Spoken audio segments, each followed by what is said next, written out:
சமூக மீடியா சொந்தங்களுக்கு வணக்கம். இன்றைய நாளிலும் மற்றொரு உலக செய்திகளின் ஒரே பார்வையோடு இணைந்திருக்கின்றோம். அந்த வகையிலே Fourth Monkey Connect AI works for you. உலகம் முழுவதும் தமிழர்களுக்கான AI WhatsApp business connect. Business தேடுறீங்களா? வாட்ஸ்அப் போதும். எந்த நாட்டிலிருந்தும் பதிவு செய்ய தயாராயிருங்க. Coming soon.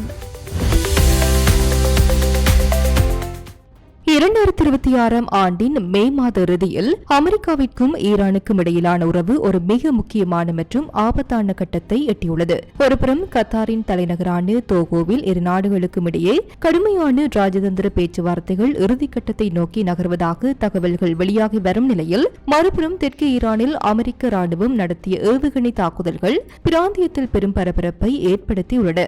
அமெரிக்க அதிபர் டொனால்டு டிரம்ப் மற்றும் வெளியுறவுத்துறை அமைச்சர் மார்க்கோ ரூபியோ ஆகியோரின் சமீபத்திய அறிக்கைகள் இரு நாடுகளுக்கும் இடையே ஒரு வரலாற்று சிறப்புமிக்க ஒப்பந்தம் ஏற்படுவதற்கான சாத்தியக்கூறுகளை காட்டினாலும், களத்தில் நிலவும் ராணுவ பதற்றங்கள் இந்த ராஜதந்திர முயற்சிகளை எந்த நேரத்திலும் தடம் புரள செய்யக்கூடும் என்பதை உணர்த்துகின்றன. போர் நிறுத்தம் அமலில் இருக்கும் சூழலிலும் இரு நாடுகளும் தங்களின் மூலோபாய நிலைகளிலிருந்து பின்வாங்க தயாராக இல்லை என்பதையே தற்போதைய நிகழ்வுகள் காட்டுகின்றன.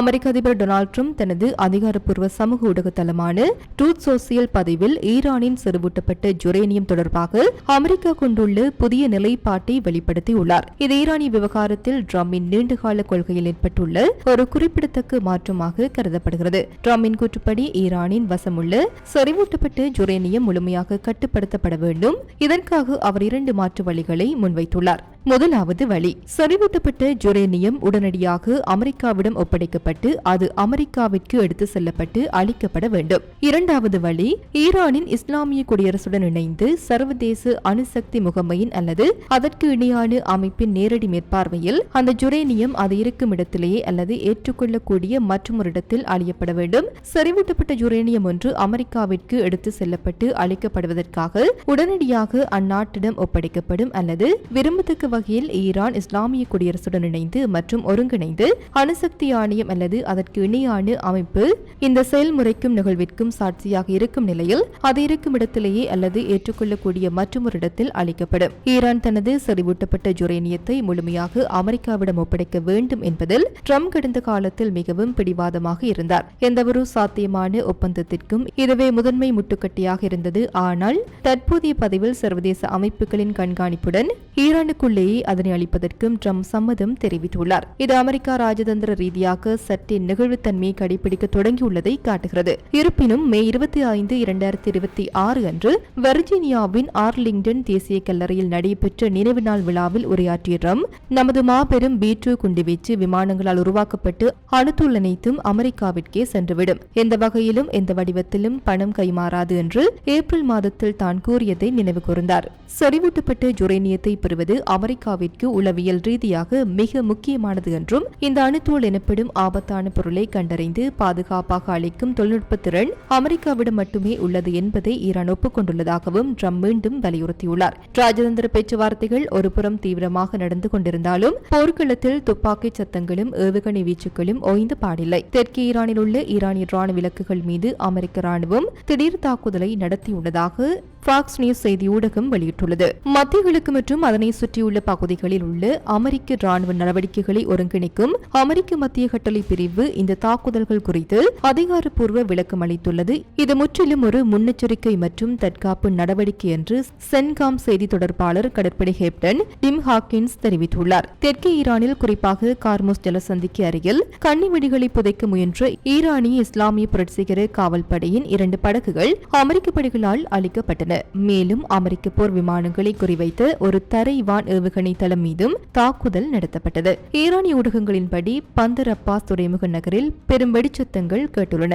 மேலும் நீரிணைக்கு அருகில் அமைந்துள்ள சிரிக் மற்றும் ஜாக்ஸ் பகுதிகளிலும் வெடிப்புகள் பதிவாகியுள்ளன. இந்த சம்பவங்களில் அமெரிக்க தரப்பில் வீரர்கள் எவரும் காயமடையவோ அல்லது உயிரிழக்கவோ இல்லை. அமெரிக்க அதிகாரிகள் மற்றும் உளவுத்துறை வட்டாரங்களின்படி இந்த தாக்குதல் தற்போது அமலில் இருக்கும் தற்காலிக போர் நிறுத்தத்தை முறிக்கும் நோக்கம் கொண்டதல்ல. போர் நிறுத்த காலத்திலும் நிதானத்தை கடைபிடித்து நமது படைகளை பாதுகாப்பதே இதன் நோக்கம் என்று அமெரிக்கா கூறியுள்ளது.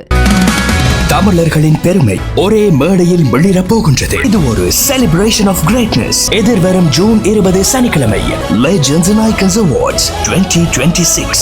தாக்குதல் தற்போதைக்கு முடிந்துவிட்டன என்றும் இது தற்போதைய அமைதி பேச்சுவார்த்தைகளை தடம்புரள செய்யாது என்றும் அமெரிக்க வட்டாரங்கள் நம்புகின்றன. இருப்பினும் இது இரு நாடுகளுக்கும் இடையிலான பரஸ்பர அவநம்பிக்கை மேலும் அதிகரித்துள்ளது. மத்திய கிழக்கில் மிக முக்கியமான கடல்சார் வர்த்தக பாதையான கார்முஸ் ஜலசந்தியின் பாதுகாப்பை உறுதி செய்வதில் அமெரிக்கா தீவிரமாக உள்ளது. உலகளாவிய கச்சா எண்ணெய் போக்குவரத்தில் இந்த நீரிணை வகிக்கும் பங்கு அளப்பரியது. இந்தியாவின் ஜெய்ப்பூருக்கு அதிகாரப்பூர்வ பயணம் மேற்கொண்டுள்ள அமெரிக்க வெளியுறவுத்துறை அமைச்சர் மார்க்கோ ரூபியோ செவ்வாயன்று செய்தியாளர்களிடம் பேசுகையில் ஹார்முஸ் ஜலசந்தி குறித்து மிக கடுமையான எச்சரிக்கையை விடுத்தார். நீரிணைகள் திறந்திருக்க வேண்டும், அவை எப்படியாவது திறந்தே ஆக வேண்டும், எனவே அவை திறந்திருக்க வேண்டியது அவசியம். எப்படியாவது என்ற வார்த்தை தேவைப்பட்டால் ராணுவ பலத்தை பயன்படுத்தியாவது அந்த பாதையை அமெரிக்கா தனது கட்டுப்பாட்டில் வைத்திருக்கும் என்பதை மறைமுகமாக உணர்த்துகிறது. ஈரானிய படகுகள் அங்கு கன்னிவெடிகளை புதைக்க முயன்றதே அமெரிக்காவின் உடனடி தாக்குதலுக்கு முதன்மை காரணம் என்பதை ரூபியோவின் இந்த அறிக்கை உறுதிப்படுத்துகின்றது.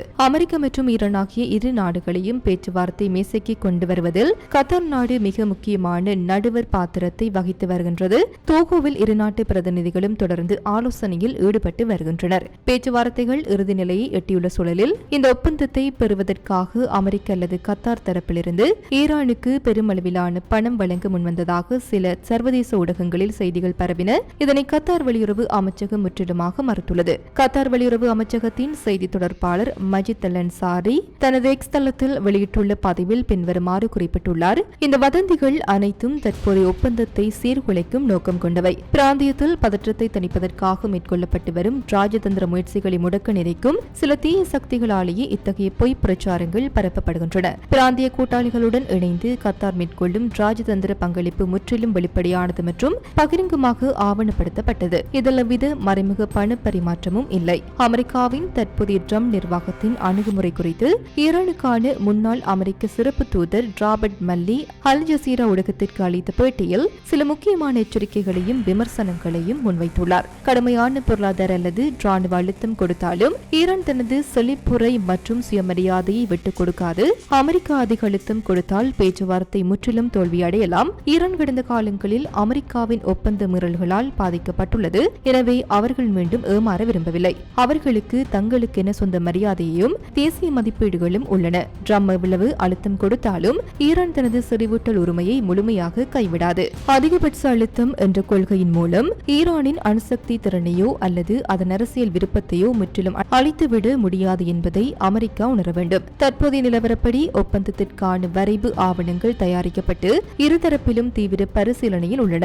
வெள்ளை மாளிகை வட்டாரங்கள் மற்றும் ராஜதந்திர வட்டாரங்களின்படி பேச்சுவார்த்தையின் 95% இலக்கு எட்டப்பட்டு விட்டது. இருப்பினும் ராஜதந்திரத்தில் 95%க்கும் 100%க்கும் இடையே ஒரு மிகப்பெரிய வேறுபாடு உள்ளது. எஞ்சியுள்ள 5%த்தில் பல நுணுக்கமான மற்றும் சிக்கலான விஷயங்கள் அடங்கியுள்ளன. ஒப்பந்தத்தின் மொழிநடை ஆரம்ப ஆவணத்தில் பயன்படுத்தப்பட வேண்டிய குறிப்பிட்ட சொற்கள் மற்றும் சட்டப்பூர்வ கட்டுப்பாடுகள் குறித்து இரு நாடுகளும் முன்னும் பின்னுமாக விவாதித்து வருகின்றன. இதற்கு இன்னும் சில நாட்கள் ஆகலாம் என்று வெளியுறவு அமைச்சர் மார்க்கோ ரூபியோ ஜெய்ப்பூரில் தெரிவித்துள்ளார். ஜனாதிபதி ட்ரம்ப் ஒரு நல்ல ஒப்பந்தத்தை மட்டுமே செய்ய விரும்புவதாகவும் அமெரிக்காவின் நலன்களுக்கு பாதகமாக இருந்தால் ஒப்பந்தமே செய்யாமல் வெளியேறவும் அவர் தயங்க மாட்டார் என்றும் ரூபியோ தெளிவுபடுத்தினார். செறிவூட்டப்பட்ட யுரேனியத்தை ஈரானுக்குள்ளேயே அளிப்பதா அல்லது சர்வதேச இடத்திற்கு மாற்றுவதா என்ற இறுதி சட்ட விதிகள் இன்னும் இறுதி செய்யப்படவில்லை. எனவே ஒரு ஒப்பந்தம் மிக அருகில் இருப்பது போல தோன்றினாலும் நாம் இன்னும் இறுதி தருணத்தை எட்டவில்லை என்பது கடக்க வேண்டிய தூரம் அதிகம் உள்ளது என்பதும் தெளிவாகின்றது. 2026 மே மாதத்தின் இந்த சம்பவங்கள் மத்திய கிழக்கில் ராஜதந்திரமும் ராணுவ பலமும் எவ்வாறு ஒரே நேரத்தில் கைகோர்த்து பயணிக்கின்றன என்பதை காட்டுகின்றன. அமெரிக்காவின் தாக்குதல்கள் ஈரானுக்கு ஒரு வலுவான எச்சரிக்கையாகவும் அமெரிக்கா தனது ராணுவ பிடியை தளர்த்தவில்லை என்பதையும் நினைவூட்டுவதாகவும் அமைந்துள்ளன. அதிபர் டொனால்டு டிரம்பின் நெகிழ்வு தன்மை கொண்டு புதிய அறிக்கை ஒரு சாதகமான அறிகுறியாக இருந்தாலும் கடத்தில் நடக்கும் தற்காப்பு தாக்குதல்கள் மற்றும் ஹார்முஸ் ஜலசந்தி பதற்றங்கள் இந்த அமைதி முயற்சியை குலைக்கும் வல்லமை கொண்டவை. அடுத்த சில நாட்கள் கத்தாரில் நடைபெறும் பேச்சுவார்த்தைகளின் சொற்பிரயோகங்களும் இரு நாடுகளின் தலைவர்கள் காட்டும் அரசியல் முதிர்ச்சியுமே மத்திய கிழக்கு நாடுகள் ஒன்றின் அணுசக்தி பிரச்சினைக்கு அமைதியான தீர்வு கிடைக்குமா அல்லது மீண்டும் ஒரு போர் சூழல் உருவாகுமா என்பதை தீர்மானிக்கும். இத்துடன் குறித்த காணொலி நிறைவு பெறுகின்றது. இது தொடர்பிலான உங்களுடைய கருத்துக்களை கமெண்ட் வாயிலாக தெரிவிக்கலாம். இது போன்ற பல செய்திகளை தெரிந்து கொள்ள நம்முடைய சமூக மீடியா யூடியூப் சேனலை சப்ஸ்கிரைப் செய்து அருகில் உள்ள பெல் பட்டனை கிளிக் செய்யுங்கள். மேலும் செய்திகளை உடனுக்குடன் தெரிந்து கொள்ள சமூகமீடியா.com என்ற இணையதளத்தின் வாயிலாக எங்களுடன் இணைந்திருங்கள்.